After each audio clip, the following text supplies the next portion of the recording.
당신이 몰랐던 아버지의 새벽. 오늘 들려드릴 이야기는 한 아버지의 조용한 사랑에 대한 이야기입니다. 그는 늘 묵묵했고 말보단 행동으로 사랑을 표현했죠. 우리는 그런 사랑을 종종 너무 늦게 알아차립니다. 이 사연은 아버지를 조금 더 일찍 이해했더라면 좋았을 그날의 기록입니다. 안녕하세요. 저는 올해 58살, 서울 구로에 살고 있는 주부입니다. 결혼해서 두 아이를 키우고 있는 엄마이자 지금은 하늘나라에 계신 아버지를 매일같이 떠올리는 딸이기도 합니다. 어릴 적 제 기억 속 아버지는 늘 조용하셨습니다. 밥은 먹었냐? 공부 열심히 해라. 같은 짧은 말들이 전부였고 그마저도 하루에 한 번 듣기도 어려웠죠. 그 말조차 따뜻하게 들리지 않아 어린 제겐 늘 거리감이 느껴졌습니다.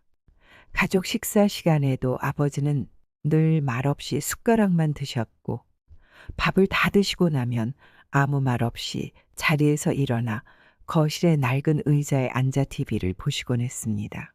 그 모습이 익숙해질수록 저는 아버지와 점점 멀어졌습니다. 아버지와 눈이 마주치면 저는 슬그머니 고개를 돌렸고 그분도 더는 말을 붙이지 않으셨어요.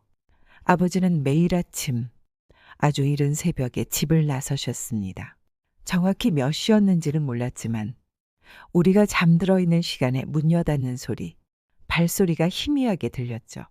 저는 그 소리를 또렷이 기억합니다. 아주 조용하지만 삶을 시작하는 무게감이 느껴지는 소리였죠. 고등학생이 되고 나서야 알게 됐습니다. 겨울방학 어느 날 새벽에 우연히 눈을 떴는데 끽 소리와 함께 아버지가 현관문을 열고 나가는 모습이 어렴풋이 보였어요. 시계를 보니 새벽 4시 반이었습니다. 그 새벽 눈을 감고 다시 잠에 들 수 없었던 기억이 납니다. 그 시간에 어디를 가시는 걸까? 늘 정장을 입고 출근하시던 분이었기에 그때까지는 회사를 다니시는 줄만 알았죠. 궁금했지만 여쭤보진 않았습니다. 아버지와의 대화는 언제나 필요 이상의 것을 넘지 않았거든요. 초등학생 시절의 어느 겨울 아침이 아직도 기억에 남습니다. 유난히 추웠던 날이었어요. 하얗게 눈이 쌓인 창밖에서 꽈르르륵 하는 소리가 들려왔습니다. 그건 리어카 바퀴 소리였고 저는 이불 속에서 그 소리에 귀를 기울였습니다.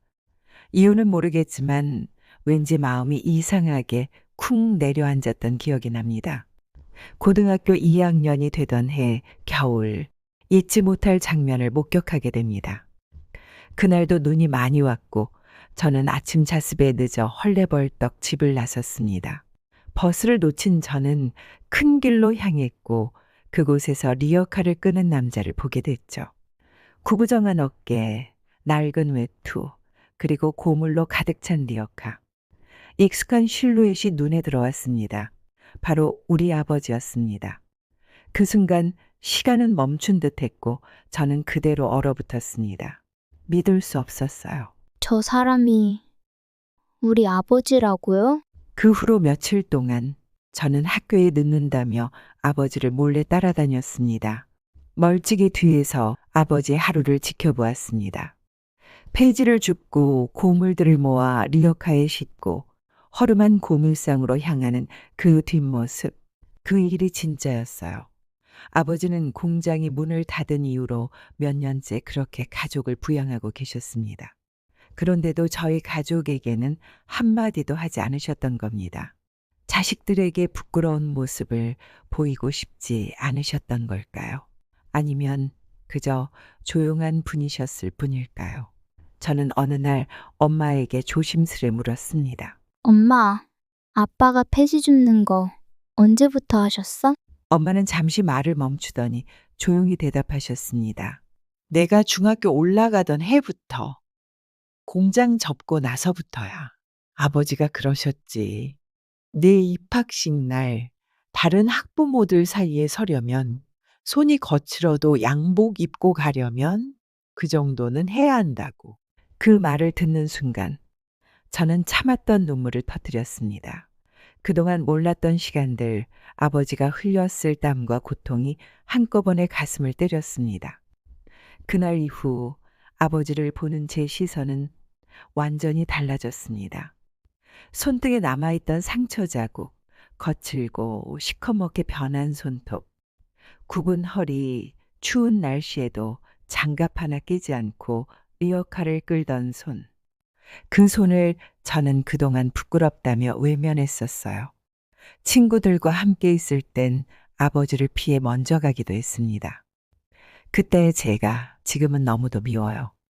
시간이 흐르고 제가 부모가 되어 보니 아버지의 마음이 조금은 이해가 됩니다. 저도 자식을 키우며 무거운 책임감을 느낍니다. 때론 내 마음을 표현할 여유도 없이 하루를 버텨낼 때도 있죠. 그게 바로 아버지의 마음이었겠죠. 대학에 진학하고 나서야 알게 됐습니다. 등록금을 마련하려 아버지가 더 많은 양의 폐지를 줍고 다니셨다는 거요. 새벽마다 더 일찍 나가시고 밤늦게까지 고물상을 다니셨습니다. 하루는 아버지가 넘어져 다리에 멍이 들어 돌아오셨습니다. 엄마가 약을 바르며 투덜거렸죠. 아이고, 그냥 좀 쉬지. 누가 이 양반 말리겠어. 하지만 그 다음 날도 아버지는 어김없이 새벽 4시에 일어나셨습니다. 사랑이란 그렇게 조용히 이어지는 것이었습니다. 몇 년 후 아버지는 급성 심근경색으로 갑작스레 우리 곁을 떠나셨습니다.